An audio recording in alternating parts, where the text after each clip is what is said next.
I would like to first bring up to the stage tonight the director of the Youth Center, Mr. Keith Berglund. Please welcome him with a big round of applause.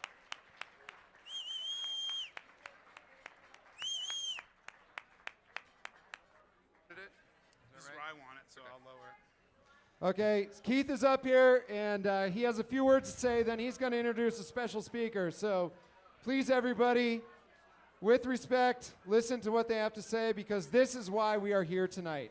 Thank you. Good evening. I'm Keith Berglund, and I am very proud to serve Aspen Youth Center as the executive director. Thank you. Let me welcome you to the third iteration of Spell What in support of Aspen Youth Center. Take a look at this room. It's amazing. It's incredible what has been created here tonight for our entertainment. There are so many people to thank for making this all possible.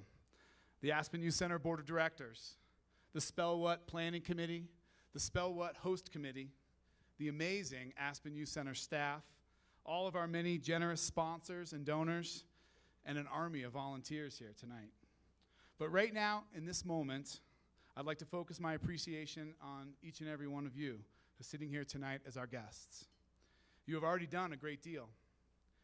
You made online donations in support of your favorite spellers. Thank you. You purchased your tickets and tables so that you could be here tonight. Thank you. You shopped. You found your bargains out there at the silent auction. Thank you. You have already done so much, yet we still have some work to do tonight.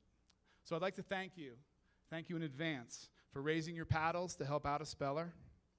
I'd like to thank you for bidding on wonderful live auction items that you'll see, they're in your programs. And also for making your contribution tonight in support of the services and programs offered by Aspen Youth Center. Thank you. But tonight isn't only about the work that we have to do. Tonight is also about love. L-O-V-E, love. Many of you are probably like me and you just love Aspen Youth Center. Or perhaps you have children or grandchildren who love Aspen Youth Center.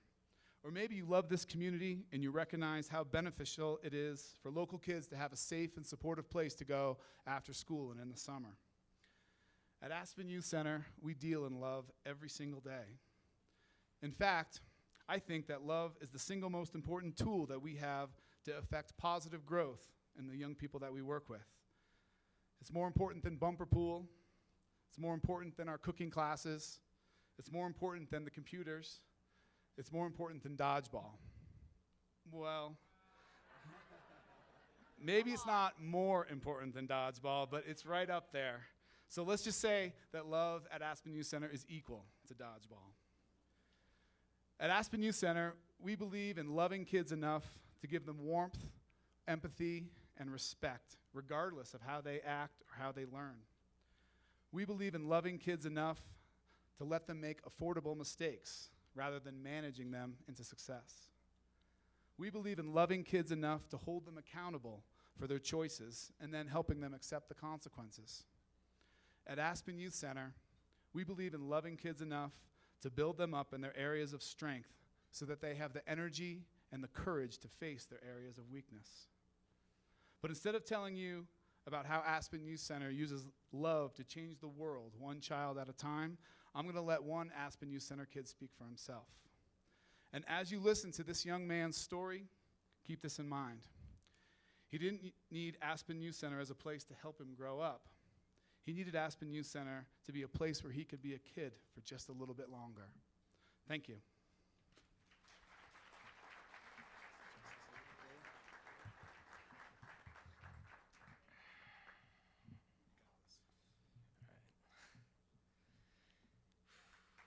All right. Thank you. All right. Good evening. You just heard Keith telling you about all the kids that Aspen Youth Center helps every single day. He told you how AYC offers kids the opportunity to develop self-confidence and to practice the social skills they need to grow up into happy and productive adults. My name is Nicholas Delatore, and I was one of those Aspen Youth Center kids Keith was talking about. I was born and raised right here in Aspen, Looking back, I realized my parents loved me and my siblings and that they meant well. But the truth is, I didn't have a very good home to grow up in.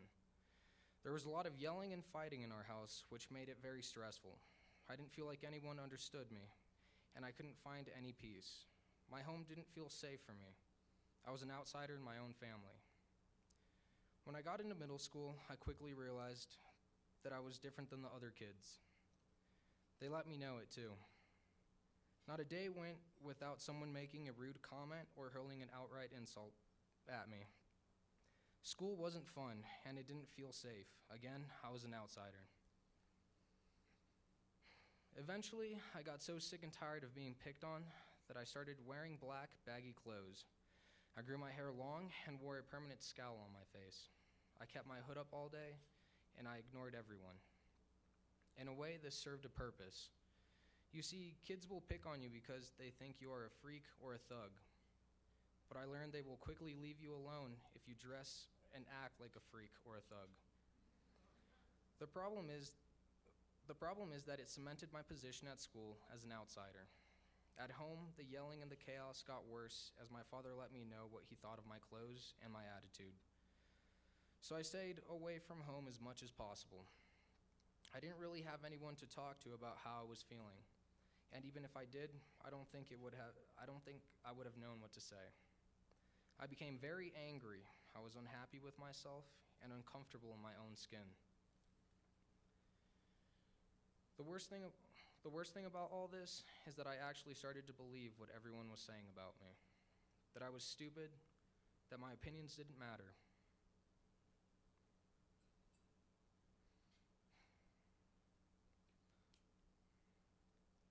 That I didn't deserve to be happy.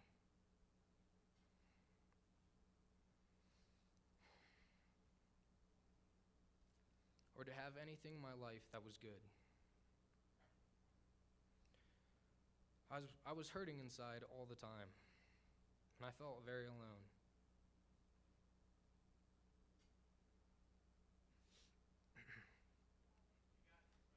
Thank you.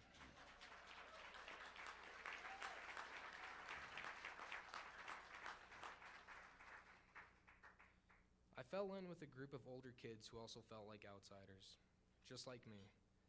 The good news is they accepted me the way I was. Everything else about the group was bad news. We stopped caring about our schoolwork and we often cut class. Without anything to do, we got very bored, and so, like bored kids throughout history, we made bad decisions and got into trouble. I don't remember why we all decided to go to Aspen Youth Center. I had gone there quite a bit when I was younger, and I really liked it. But more recently, my group had worn out its welcome. I recall hearing that AYC had hired 3 new staff members, so we thought we could try going there with a clean slate.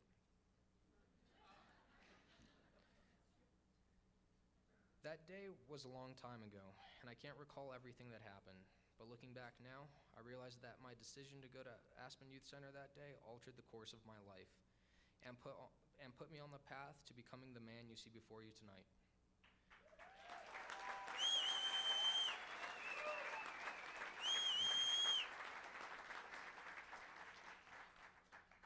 I was used to being misjudged by adults, my parents, my teachers, strangers on the street. I was used to people deciding that I didn't have anything to say that was worth listening to.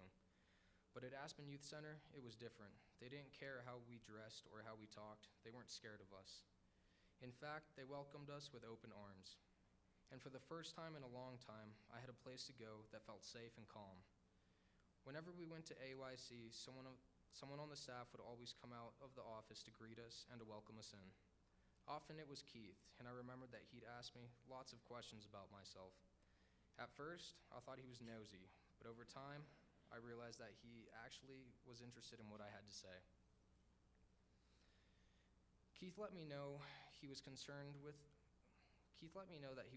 about me and the choices I was making, but he didn't lecture me and he didn't try to tell me what to do. Keith just let me know that it mattered to him what happened to me. I think I really started trusting Keith when I saw him walk his talk.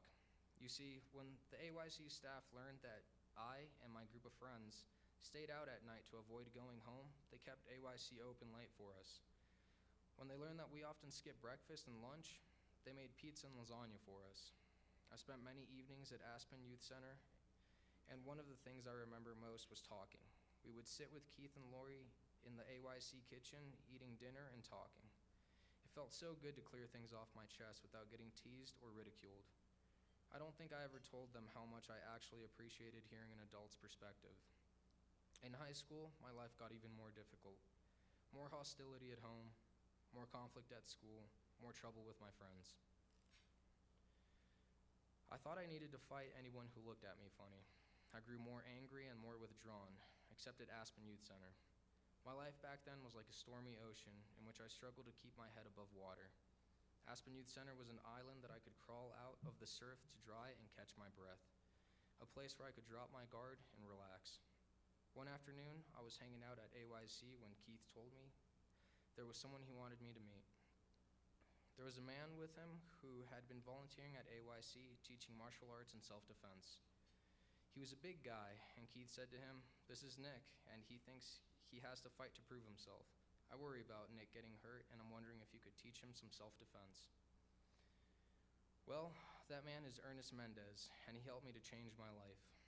Ernest and I started working out a few times per week in the AYC gym. He introduced me to the sport of mixed martial arts, and I loved it. It was very, very hard, but Ernest kept telling me that I could do it. Eventually, I believed him.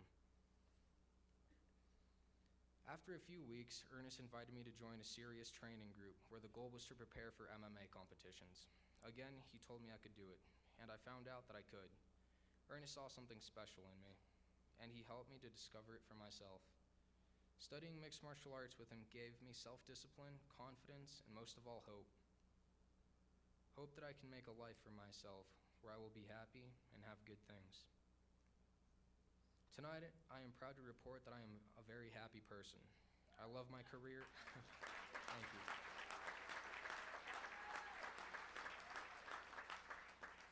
I love my career in the Army, and I am someone that the other guys in my unit look up to for advice and direction.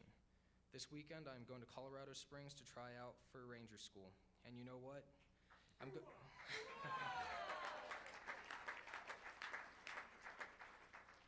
And you know what? I'm going to get in and be the best Ranger that I've ever seen. Yeah! Thank you.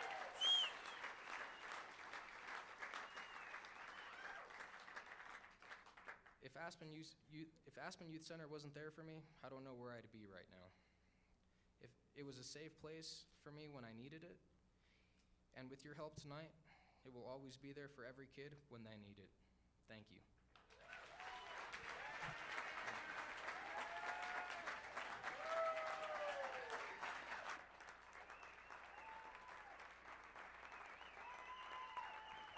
Nick De La Torre, everybody. Please give him a big round of applause. This is why we are here tonight.